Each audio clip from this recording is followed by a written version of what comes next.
Hey guys, Frosty Knives here, back with another book review, and today we're going to be reviewing the final book in the Gwendy Trilogy by Stephen King and Richard Chizmar.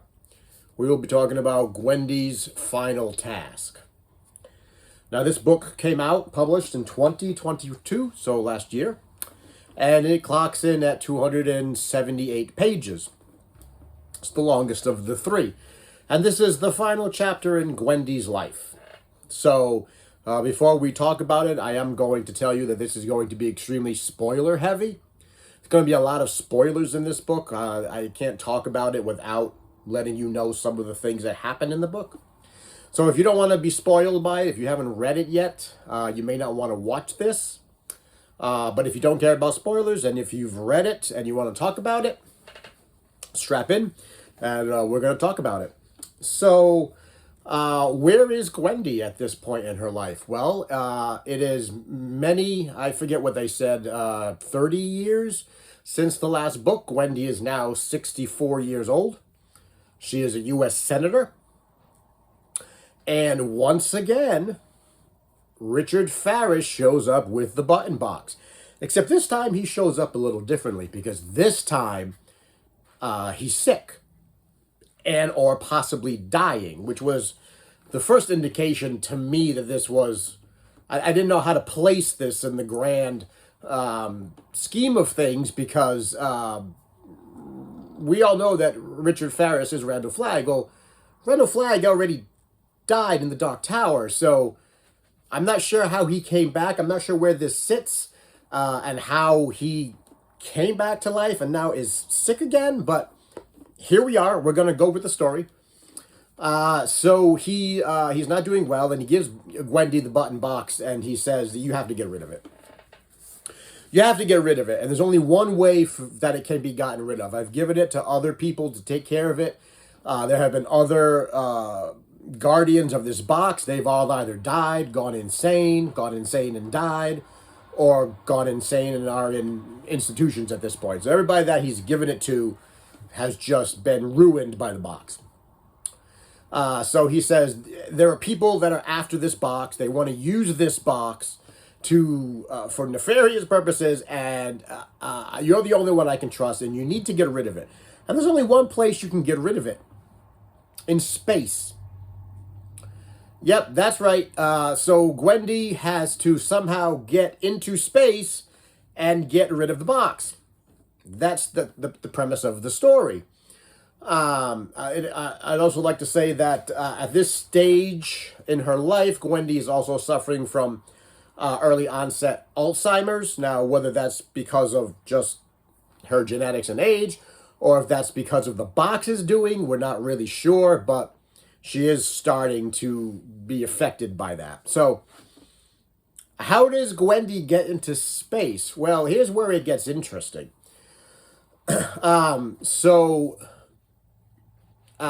Farris talks to Gwendy many years before she actually goes into space. So the book actually kind of tells you the story that's going on right now, and then it gives you the backstory. So here's the backstory. She gets the meeting with Farris. He tells her you got to get rid of the box. There are things that are coming after it. They want to use it. They essentially want to use the box to blow up the tower.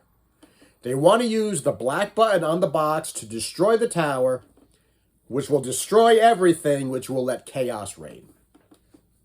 And so you got to get it into space. So first step is to become a U.S. Senator, which is what she was doing when she met Richard Farris. And so she eventually becomes a senator.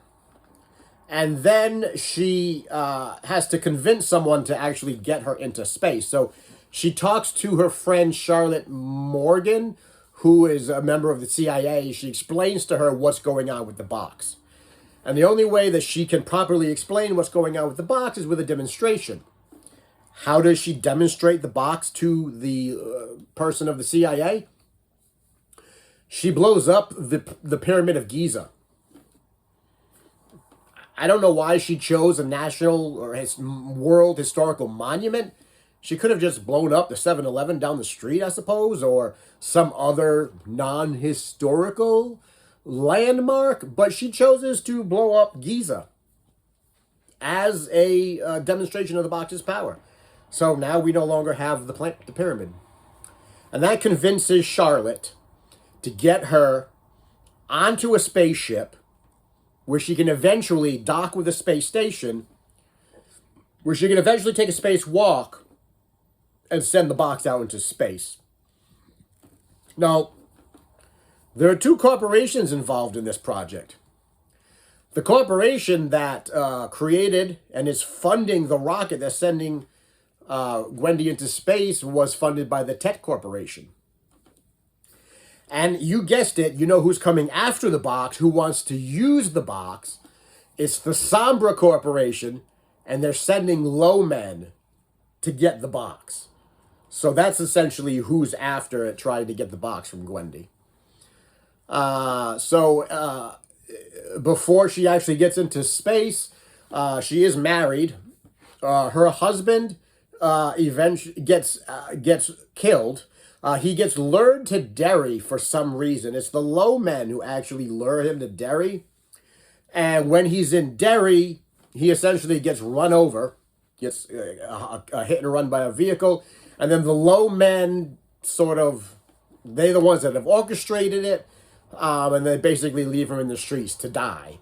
And so that's sort of one of their attempts to try to get the button box. And then another attempt is when Gwendy's actually up in space, they try to burn her house down because they think the box is in her shed. And it's not, it's with her. But so the low men have been trying to get after her. And she's always been one step ahead. And then eventually she does get up into space. There's the big baddie. His name is Gareth Winston. He's also being employed by the low men.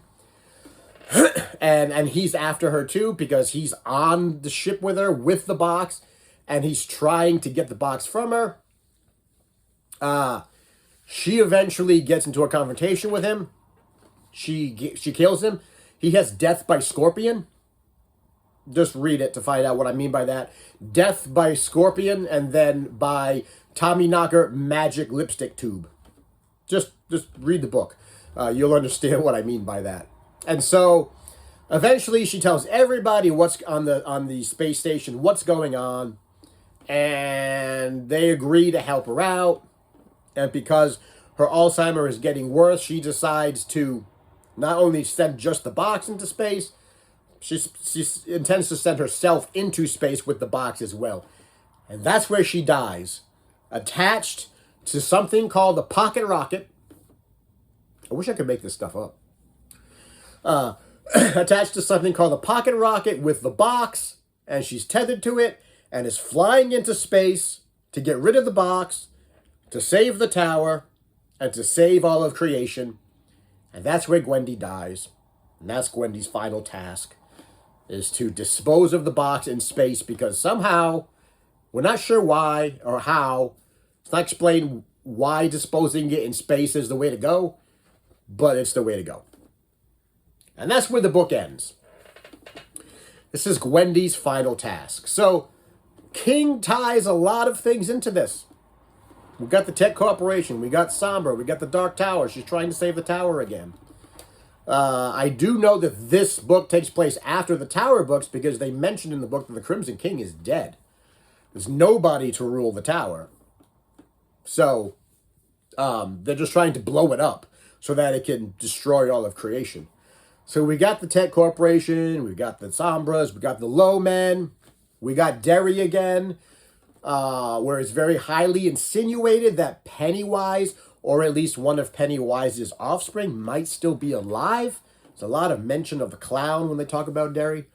So it's almost like sort of like a who's who of towerness, right?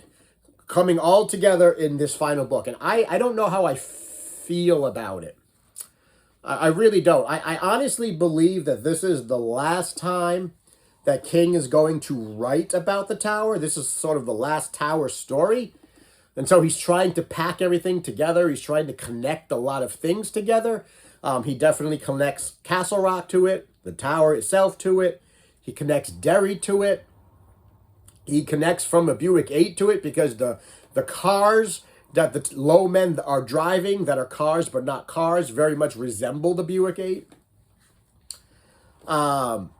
Even Tommy knockers he connects to it, because the little gun thingy mabob that Gareth Winston had that he was going to kill Gwendy with very much reminded me of a Tommy knocker gadget. So it's almost like this is the greatest hits for Stephen King.